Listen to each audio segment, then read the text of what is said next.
My dear brothers and sisters, today we shall study lesson 4, the homecoming. The name of the lesson is the homecoming. This lesson has been written by Rabindranath Tagore. तो प्रिय भाई बहनों, आज हम सभी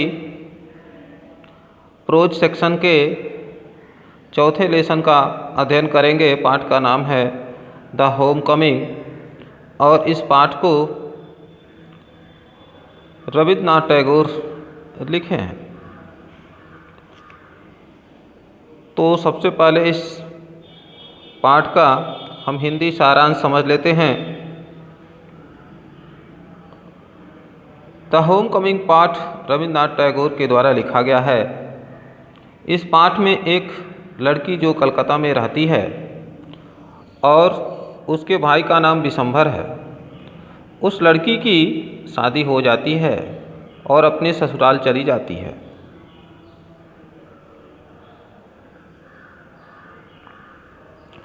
शादी के बाद उस स्त्री के दो पुत्र होते हैं. बड़े पुत्र का नाम फटिक चक्रवर्ती तथा छोटे पुत्र का नाम माखन चक्रवर्ती है. दोनों पुत्रों के जन्म के कुछ वर्ष बाद उस स्त्री के पति का देहांत हो जाता है. फटिक बहुत शरारती लड़का है. उसकी माँ फटिक से बहुत परेशान रहती है. उधर विशंभर उस स्त्री का भाई शादी के तुरंत बाद मुंबई चला जाता है और वहाँ वह व्यवसाय प्रारंभ करता है.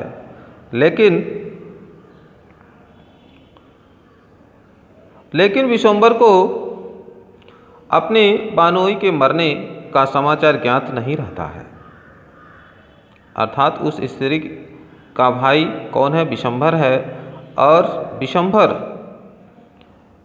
विशंभर अपनी बहन के शादी के तुरंत बाद मुंबई चला जाता है और वहाँ जाने के बाद बहुत दिनों तक वहीं मुंबई में रहता है, वहीं अपना व्यवसाय करता है. बहुत दिनों के बाद विशंभर मुंबई से कलकत्ता अपने घर आते हैं. परिवार वालों के द्वारा विशंभर को यह सूचना मिलती है कि उनके बहनोई का देहांत हो गया है और विशंभर अपने बहन से मिलने उसके घर आते हैं. तो उनकी बहन फटिक चक्रवर्ती के शरारत के बारे में बताती है. विशंभर फटिक को लेकर कलकत्ता अपने घर चले आते हैं. कलकत्ता आने के बाद फटिक का खुशहाल जीवन दुख के सागर में डूब जाता है. फटिक को बार बार अपने गांव, अपने माँ, अपने साथियों की याद आती है. फटिक के मामी तथा उसके मामा के लड़के उससे अच्छा व्यवहार नहीं करते हैं. इस प्रकार से इस पाठ में फटिक का गांव का जीवन तथा उसके मामा के घर के जीवन का एक मार्मिक चित्रण प्रस्तुत किया गया है जो बहुत ही रुचिकर है. आइए हम टेक्स्ट का अध्ययन करते हैं. फटिक चक्रवर्ती was ringleader among the boys of the village. Sphatik Chakraborty was ringleader among the boys of the village. यानी फटिक चक्रवर्ती गांव के लड़कों के बीच एक समूह का नेता था. रिंगलीडर मतलब एक बच्चों के समूह का नेता. फटिक चक्रवर्ती was ringleader among the boys of the village. फटिक चक्रवर्ती गांव के लड़कों के बीच समूह का एक नेता था. A new mischief got into his head. एक नई शैतानी या एक नई शरारत उसके दिमाग में आई। जैसे कि आपको बताया गया है कि फटिक चक्रवर्ती एक बहुत ही शरारती लड़का है। एक नई शरारत उसके दिमाग में आई। There was a heavy log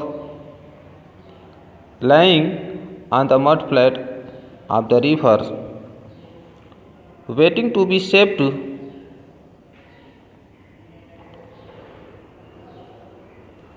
There was a heavy log. There was a heavy log.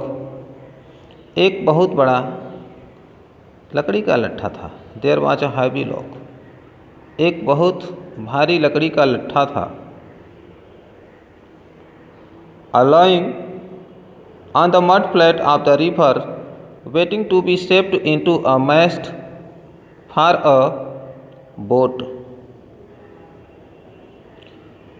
यानी एक भारी लकड़ी का लट्ठा जो नदी के किनारे समतल रखा हुआ था, पड़ा हुआ था। Waiting to be shaped into a mast for a boat. एक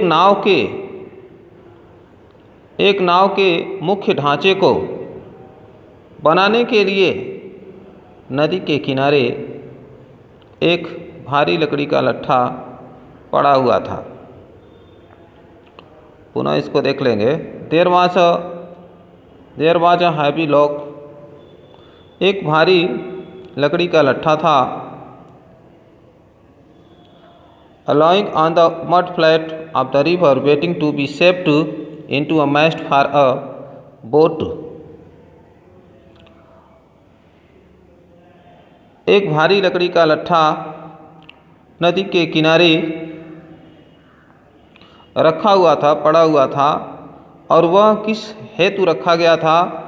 यानी एक नाव के मुख्य ढांचे का निर्माण करने के लिए। यानी एक नाव को बनाने के लिए, एक नाव के मुख्य ढांचे का निर्माण करने के लिए नदी के किनारे एक भारी लकड़ी का लट्ठा पड़ा हुआ था। और वहीं फटिक और अपने साथियों के साथ नदी के किनारे रहता है। He decided that they should all work together to shift the log by main force from its place.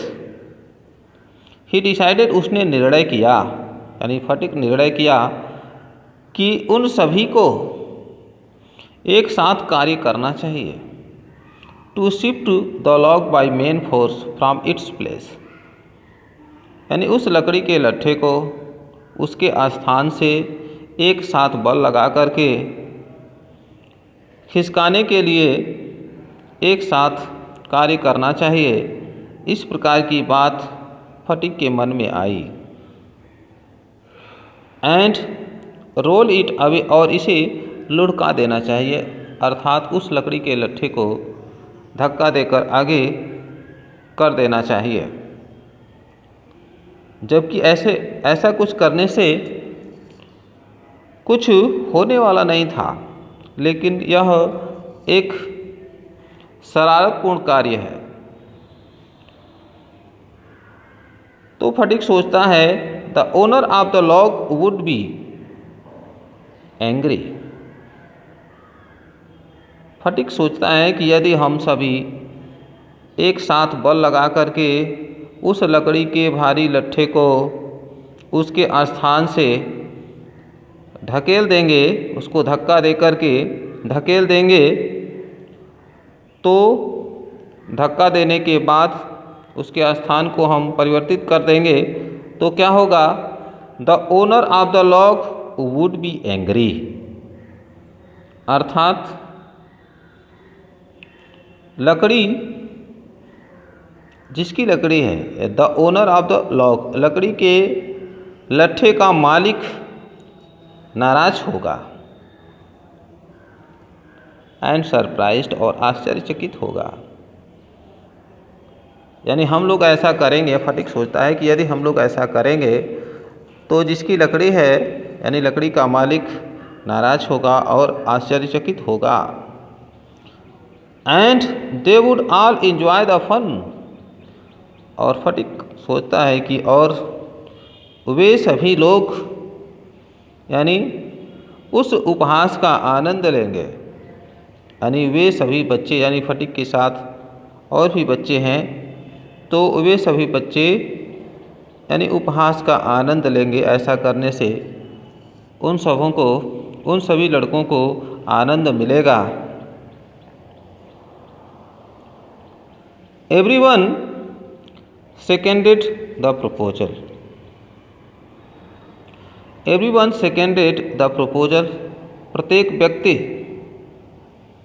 प्रस्ताव पर सहमति दिया। सेकेंडेड द प्रपोजल मतलब प्रस्ताव में सहमति दिया, यानी प्रत्येक व्यक्ति इस प्रस्ताव में सहमति दिया। यानी प्रत्येक लड़कों से पूछा गया और कि ऐसा किया जाए कि न किया जाए, तो प्रत्येक लड़कों ने क्या किया, अपनी सहमति दे दिया कि हमें इस प्रकार का कार्य करना चाहिए। And it was carried unanimously, और यह सर्वसम्मत से स्वीकार कर लिया गया।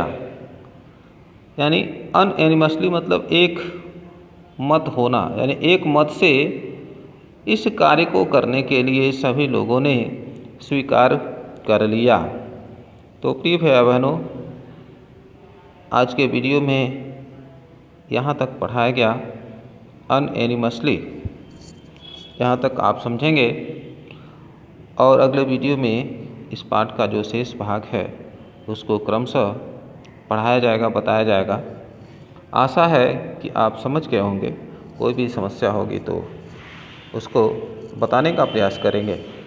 वीडियो को लाइक, शेयर और सब्सक्राइब करेंगे यदि अच्छा लगे तो। यदि आप ऐसा करते हैं तो हमारे लिए अच्छा होगा और हमको भी यह ऐसा आभास होगा कि हम जो प्रयास कर रहे हैं, जो वीडियो बना रहे हैं, वो आपको कितना अच्छा लग रहा है, आपको समझ में आ रहा है कि नहीं आ रहा है। इसलिए यह काम आपको करना चाहिए।